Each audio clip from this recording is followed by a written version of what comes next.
Hello दोस्तों, स्वागत है आपका अपना YouTube channel black book race में। मैं आप लोगों के बीच में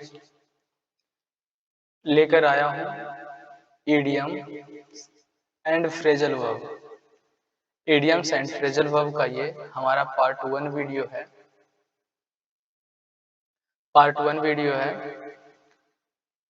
हमने एक वीडियो डाला है क्लास इंट्रो करके, मतलब इंट्रो क्लास करके डाल रखा है चैनल पे। तो उसको देखेंगे तो मैं बोला था कि चाहे ईडियम्स का क्लास हो या फिर सेनोएंटो का हो या फिर ओडब्ल्यूएस का हो, ये सब में 20 क्वेश्चन होंगे और 10 से 12 मिनट लगेंगे। लेकिन क्या बताया था कि क्वेश्चन होंगे 20, ऐसा मैंने बोला था। और टाइम ड्यूरेशन जो होंगे वो 10 से 12 मिनट होंगे, 12 मिनट होंगे। बट देखा जाए तो समझाने के बाद थोड़ा सा टाइम जो है ये काफी ज्यादा हो जाता है। ये 10 से 12 मिनट में सिमटने वाला नहीं है, है ना। इसको टाइम चाहिए, ठीक ना। तो देखते हैं इसमें कितना टाइम लगता है। अभी तो उसमें देखे तो अच्छा टाइम लग गया है, 40-45 मिनट के आसपास लग गया। तो देखते हैं ईडियम और फ्रेजल वर्ब में कितना टाइम लगता है। तो खैर, घबराने की बात नहीं है, टाइम जो भी लगे, लेकिन हमें समझते रहना है चीजों को, है ना, बढ़िया से समझना है, ठीक ना। टाइम के बारे में सोचेंगे तो फिर बात नहीं बनेगा, ठीक ना। यानी टाइम तो लगेंगे लेकिन बातें पूरी समझ में आएगी, इसकी फुल गारंटी मेरी है। तो आइए हम इडियम्स और फ्रेजल वर्ब को देखते हैं। तो इडियम्स और फ्रेजल वर्ब ये कोई अलग या है अलग प्लेनेट से कुछ नहीं आया है, ठीक ना। इडियम्स एंड फ्रेजल वर्ब का मतलब ही है मुहावरे का अर्थ। मुहावरे या मुहावरे का अर्थ, जैसे हम लोग हिंदी में याद करते हैं ना मुहावरे, क्या याद करते हैं मुहावरे, ठीक है। मुहावरे क्या याद करते हैं मुहावरे। क्यों पेन नहीं चल रहा है सही से, क्या याद करते हैं हम लोग, हिंदी व्याकरण में हम लोग पढ़ते थे मुहावरे या मुहावरे का अर्थ, ऐसे ही कुछ पढ़ते थे, मुहावरे का अर्थ, बस यही बात है। इडियम्स एंड फ्रेजल वर्ब का मतलब कुछ अलग सा बात नहीं है, यही है मुहावरे, मुहावरे का अर्थ। इसका मतलब बस इतना ही है, मुहावरे और मुहावरे का अर्थ। तो आइए हम लोग देखते हैं कि इंग्लिश में कैसा मुहावरे और मुहावरे का अर्थ कैसा होता है। इन बातों को समझने का कोशिश करते हैं, ठीक है। फिलहाल मैं इसे मिटा देता हूँ। चलिए, तो आते हैं हम अपना फर्स्ट स्लाइड की ओर, और दिल थाम कर बैठिएगा। मैं आपके सामने पेश करने जा रहा हूँ एक बहुत ही शानदार इडियम, बहुत ही शानदार इडियम मैं आप लोगों के सामने पेश करने जा रहा हूँ।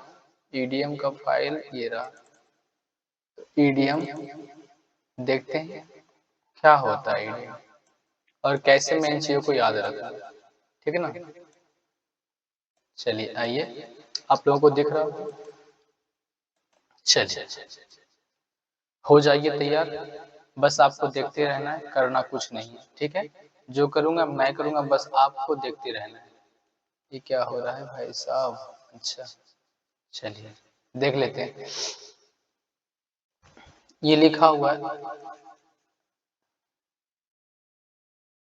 एक नंबर पर, ये लिखा हुआ है गो ओवर वंस हेड। कहने का मतलब ये जो डार्क कलर में लिखा हुआ है यहाँ, इसको आप देख पा रहे होंगे, ये जो लिखा हुआ है डार्क कलर में, है ना, ये जो डार्क कलर में लिखा हुआ है, ठीक है, गो ओवर वंस हेड जो लिखा हुआ है, यही है हमारा ईडियम। क्या है, यही है हमारा ईडियम, है ना। शॉर्ट में ईडियम को आईडीएम से लिख दिया। यही हमारा गो ओवर वंस हेड जो है, यही है ईडियम, यानी यही है मुहावरे, है ना। यही है मुहावरे। कैसे हम लोग हिंदी में याद रखते हैं, 9 2 11 होना, भाग जाना, नाक का बाल होना, बहुत प्यारा होना, हाँ, गर्दन पर सवार होना, पीछा ना छोड़ना। तो ठीक उसी तरीके से ये इडियम्स हैं, ठीक है। बस ये क्या है, इंग्लिश में है, तो घबराने की बात नहीं है। मैं आप लोगों को बहुत ही बढ़िया से समझा दूंगा, चिंता करने की बात नहीं है। ये स्क्रॉल क्यों हो रहे हैं?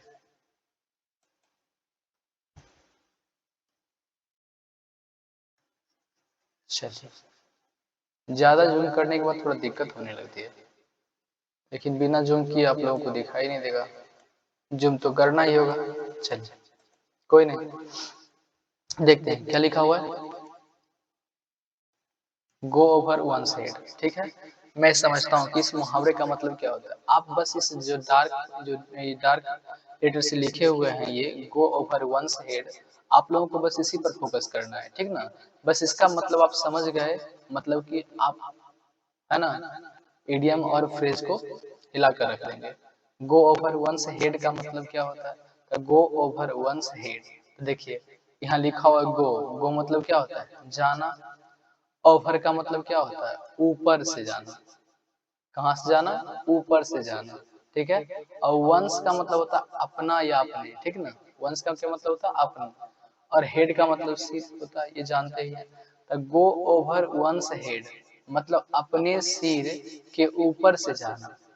अब हम कुछ बोल रहे हैं और आपके सिर के ऊपर से जा रहा है, मतलब आपके दिमाग में आ ही नहीं रहा है, तो हमें समझाने से और आपको ना समझने से क्या फायदा होगा?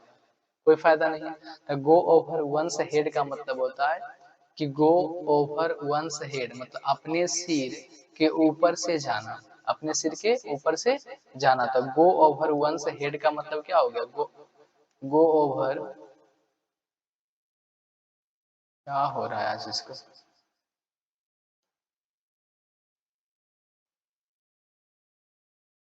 गो ओवर वंस हेड, है ना, गो ओवर वंस हेड। तो गो ओवर वंस हेड, ये जो लिखा हुआ है गो ओवर वंस हेड, इसका मतलब क्या हो गया? यानी कि सिर के ऊपर से जाना। मतलब बात समझ में ना, यही ना है। मतलब यहाँ लिखा हुआ हिंदी में समझ से परे होना, समझ से परे होना।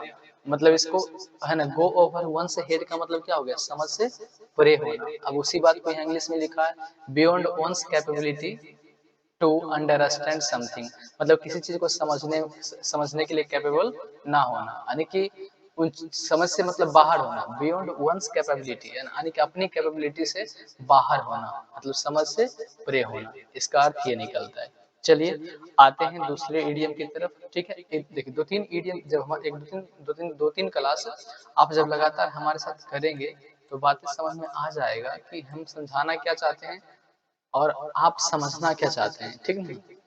तो ये बातें सब क्लियर हो जाएगी, घबराने की बात नहीं है। चलिए,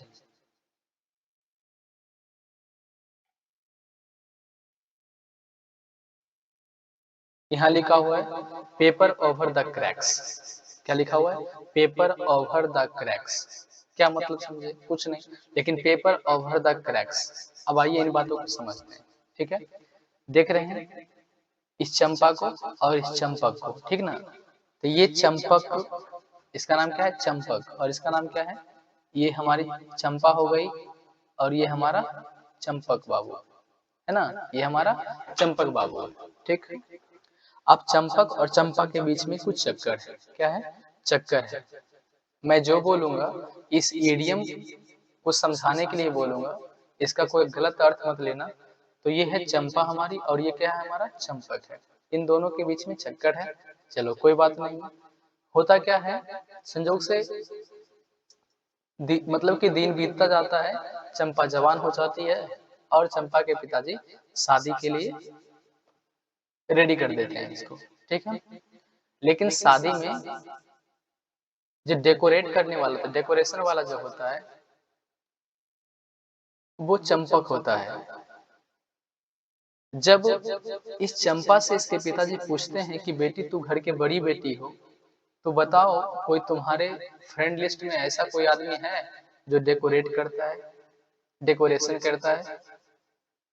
तो चंपा को याद आया कि अरे अपना चंपक ही तो करता है, क्यों ना आखिरी बार मिल भी लेंगे और अपनी, है ना, शादी में उसको शामिल भी कर लेंगे। ये बात को उसने अपने पिताजी के पास रखा और बोला कि हाँ है हमारे जान पहचान का, एक हमारा दोस्त है चंपक नाम का, मैं उसको जानती हूँ, आप उसी को ऑर्डर दे दो, बस वही आके हमारे घर में डेकोरेट कर देगा। चंपा के पिताजी मान जाते हैं और चंपक आता है।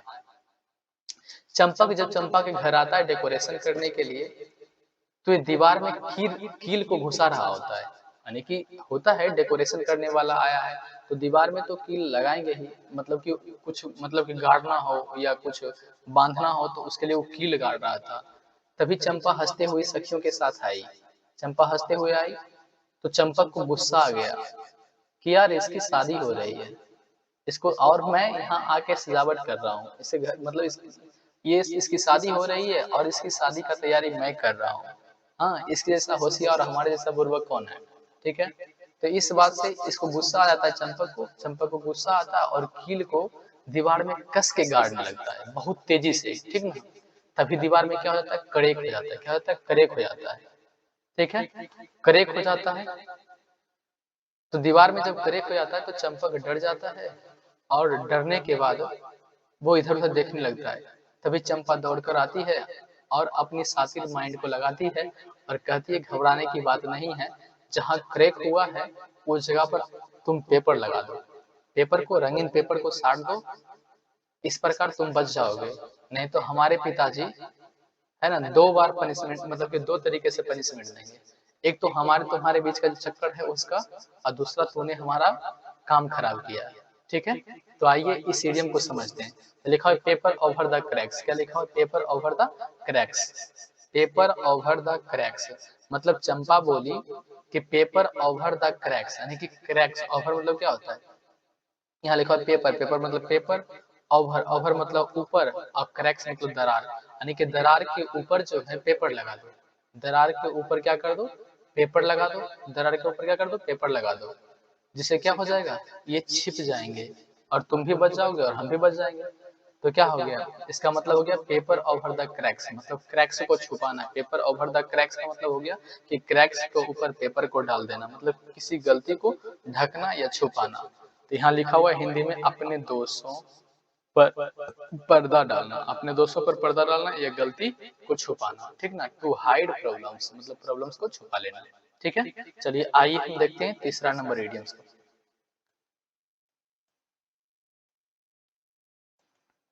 चलिए, तो तीसरे नंबर इडियम्स हैं पुल समवन्स लेग, मतलब पुल, पुल मतलब होता है खींचना, समवन्स मतलब किसी का, लेग मतलब किसी का पैर खींचना।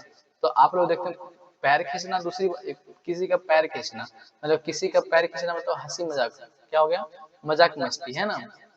पुल समवन्स लेग, मतलब पुल मतलब खींचना, समवन्स मतलब किसी की, लेग मतलब टांग, तो किसी की टांग खींचना। तो होता है कभी कभी हम लोग दोस्त, मतलब कि दोस्तों के साथ ऐसा करते हैं, है ना, कभी कभी हम उसकी टांगे पकड़ के खींचने लगते हैं। पुल समवन्स लेग मतलब अपने दोस्तों का लेग खींचने लगते हैं।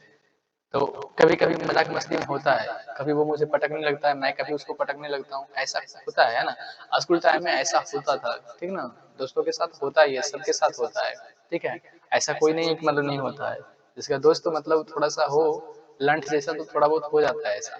तब पुल समवन्स लेग, तो पुल समवन्स लेग का मतलब क्या हो गया, लेग खींचना मतलब क्या है, पुल समवन, पुल मतलब खींचना, समवन मतलब किसी का लेग, मतलब किसी का लेग खींचना, मतलब मजाक मस्ती करना, क्या करना, मजाक मस्ती करना। तो मजाक मस्ती में ऐसा होता है, ठीक ना। कई बार हम क्लास में अपने दोस्तों के साथ मजाक करते टाइम उसकी टांग खींचकर उसे बाहर तक ले जाते हैं, ठीक है। यही बात यहाँ लिखा हुआ है, ठीक है, तो सही बात लिखा हुआ है, चलो कोई नहीं। अगले इडियम की तरफ चलते हैं। ये है हमारा चौथा नंबर इडियम्स, ठीक ना। यहाँ लिखा हुआ pass the head, pass the head, pass मतलब पास, इसको कैसे याद करेंगे, पास मतलब पास, मतलब पास में, पास द हैड, हैड मतलब टोपी होता है, तो पास मतलब पास, और हैड, हैड मतलब क्या होता है, टोपी। तो यहाँ याद कैसे करेंगे, पास द हैड होता क्या है, एक बंदर, बंदर का नाच दिखाने वाला एक मदारी आता है, क्या आता है, मदारी आता है ना, और साथ में बंदर लाता है, क्या लाता है, बंदर लाता है, ठीक ना। तो एक मदारी आता है, साथ में क्या लाता है, बंदर को लाता है, बंदर को लाता है, यानी कि मदारी जो है वो बंदर का नाच दिखाता है, क्या दिखाता है, बंदर का नाच दिखाता है। और साथ में एक टोपी रखता है, क्या रखता है, एक कैप रखता है, साथ में क्या रखता है, एक कैप रखता है ना, साथ में एक कैप रखता है, बढ़िया से, ठीक है। कौन, मदारी, है ना, ये मदारी अपने पास क्या रखता है, एक कैप को रखता है, ठीक है, यानी कि पास द हैट, ठीक है, पास द हैट। जब मदारी बंदर का नाच दिखाता है, क्या करता है, बंदर का नाच दिखाता है, बंदर का, जब मदारी, ये क्या हो गया, एक मिनट यार, ये तो डाटा ही खत्म हो गया।